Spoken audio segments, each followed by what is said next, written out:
пайғамбарымыздың хадистеріне қарасаңыздар, осы біздің қазір өтіп отқан мүлік сүресінің пайдасы, сонымен қатар қасиеті өте көп.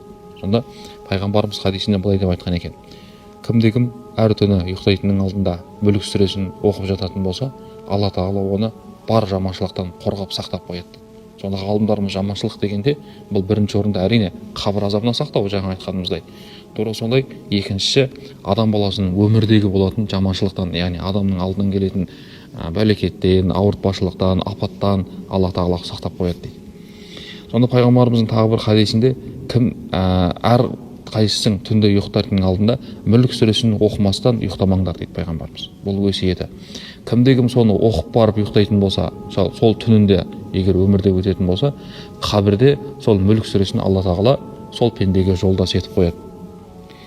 Кімде-кім әр түні мүлік сүресін оқып барып ұйықтайтын болса, сол пендеге Алла тағала қадір түні нәпіл құлшылық жасағандай сауап жазады дейді, әр түнінде.